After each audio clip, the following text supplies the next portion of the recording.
A Note to All Surviving Africans, written by Mazi Kunle. A short note about the poet. He is a South African poet, and his best known poems are Emperor of Saka the Great.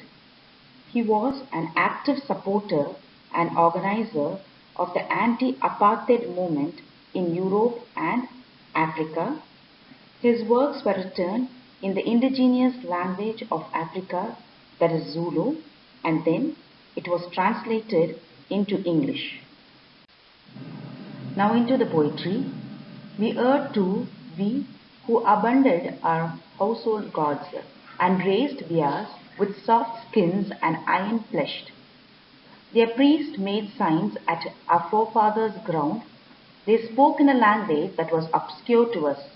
To win their praise, we delivered our children, but their lips were sealed and without their sacred mark. Tired of obscurity, they invaded our earth. Now into the explanation.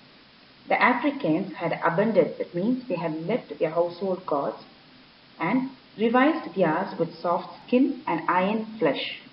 They started following the religion of the colonizers.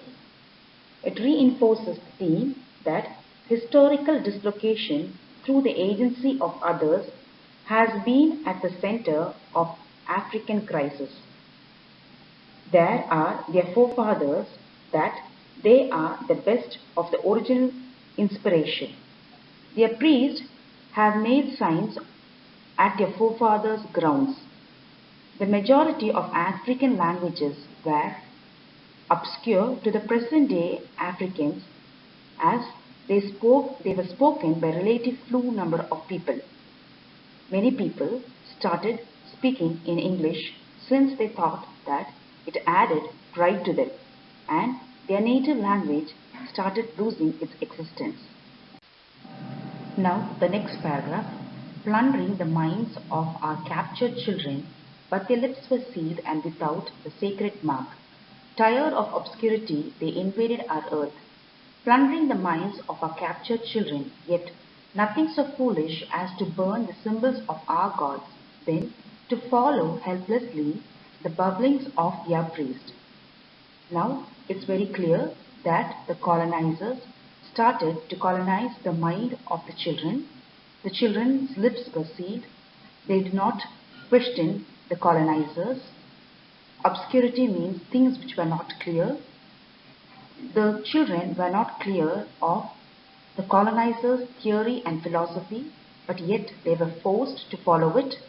And more foolish was that the children were forced to burn the symbols of their own gods, and they had to follow whatever the priest had told.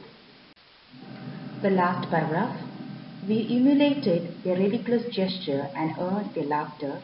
Now we dare not celebrate our feast unless purified by fire, unless our minds are nourished by the ancestral songs. We have vowed through the power of our mourning. We are not a driftwood of distant ocean. Our kingsmen are 1,000 centuries old. The poet praises the ancestors of Africa. The present generation have ended up in imitating the colonizers, and imitating the colonizers have only earned their laughter. The next is, they have imitated the religion of the colonizers too, thereby degrading their religion, so they are not able to celebrate their own feast unless it has been purified by fire, and their mind has to be nourished by the ancestral song.